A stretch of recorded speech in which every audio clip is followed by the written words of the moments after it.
Ed Miliband has made a serious admission despite ongoing backlash over net zero. The man clearly has no idea what he is doing. We will go over this story in today's video. But first, make sure you like this video and subscribe to the channel for more British content. Energy Secretary Ed Miliband has vowed to double down on the government's environmental agenda, whilst accusing opponents of the move to net zero of making up nonsense and lies. The cabinet minister has faced mounting criticism from political rivals and some trade unions who argue his green policies are putting jobs in traditional industries at risk.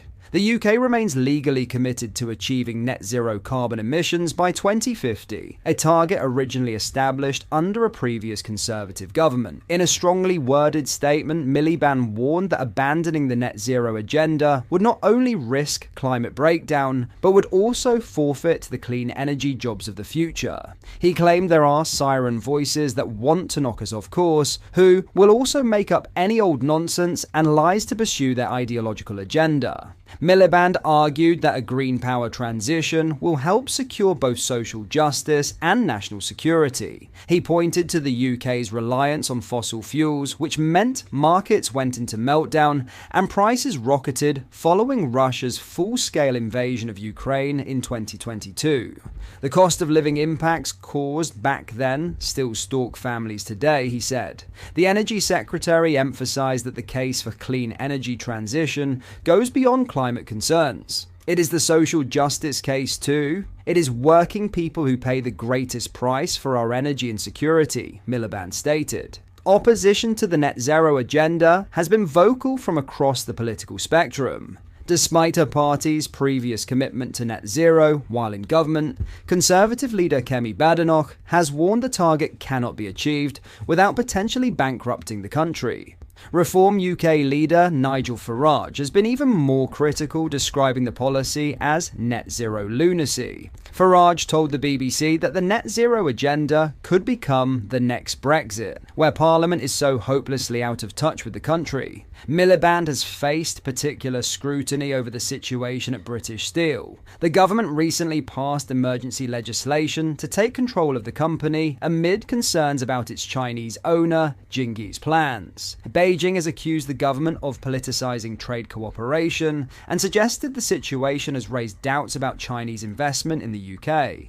Trade unions including the GMB and Unite have expressed concerns about the potential loss of thousands of well-paid jobs in the oil and gas sector. Miliband has sought to reassure union leaders by declaring that green energy generation will provide good unionised jobs of the future. In other news, pro-Gaza Independent MP Ayub Khan has been criticised by former Conservative MP Michael Portillo after branding the Grooming Gangs scandal a false right-wing narrative. During a Mirpur Airport Demand Grand Conference in Birmingham, Khan claimed that grooming gangs were a narrative that is done in order to sow division, a speech which has been branded naive at best and malicious at worst. Khan said, "When the right-wing media and those that seek to undermine, they are using their false narrative, and there's nothing new in that. We know what they have run in the past, whether that's in relation to the people that stand up for human rights in Palestine or Kashmir, whether it's to do with grooming gangs. It's a narrative that is done in order to sow division."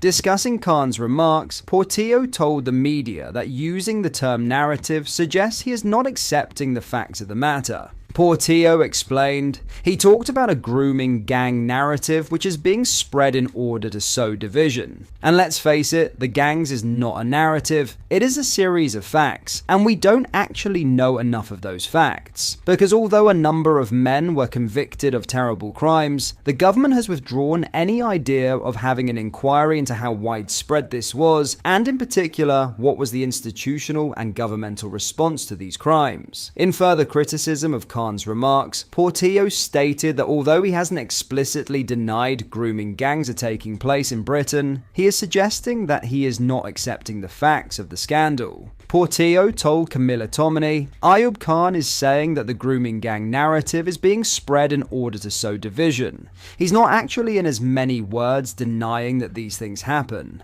But when you start talking about a narrative, it's almost as though you're not accepting the facts of the matter and the facts of the matter."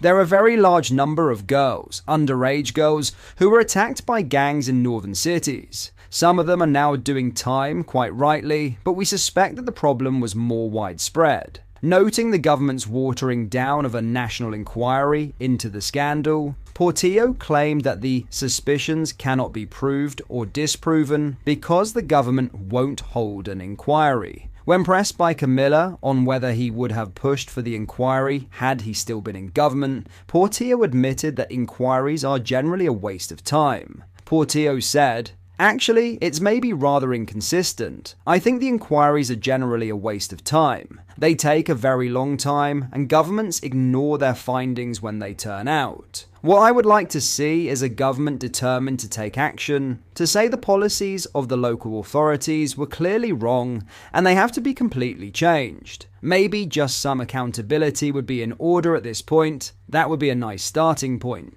In response, Khan told the media, "I strongly disagree with the suggestion that acknowledging the political misuse of grooming gang narratives amounts to either naivety or malice. Let me be clear, any and all forms of child sexual exploitation are abhorrent and must be confronted with zero tolerance." Finally, Sir Keir Starmer has refused to take punitive action against two of his own Labour ministers and a number of other MPs who plotted to defy a Supreme Court ruling on the definition of a woman. According to leaked WhatsApp messages, at least two ministers have been accused of secretly plotting to defy the ruling that trans women are not legally women. The messages obtained by the Mail on Sunday revealed ministers are planning to hold a meeting this week to decide a way forwards and organise against the ruling, despite the government's public claim to welcome the landmark judgment. Home Office Minister Dame Angela Eagle wrote in the WhatsApp group of LGBT Labour MPs that the ruling is not as catastrophic as it seems, but the EHRC guidance might be. She added, "We have to get on with doing the stuff we said we'd do in the manifesto, which included protecting the freedom for people to explore their sexual orientation and gender identity." Culture Minister Sir Chris Bryant agreed with criticism of Baroness Faulkner, the EHRC chairwoman, after she commented on the ruling's implications. In the messages, Eagle suggested MPs meet when we get back from Easter recess to decide a way forwards. Another MP on the WhatsApp group wrote it was sad to see some institutions choose to ignore the Supreme Court's very strong line that trans people are protected by the Equality Act too. Eagle then replied, "They won't be feeling that way now, and we need to remember that and organise." What are your thoughts on what we discussed in today's video? Let me know down in the comments section below. If you've not yet already, make sure you do drop a like on this video and subscribe to the channel for more British content. Thank you, take care, goodbye.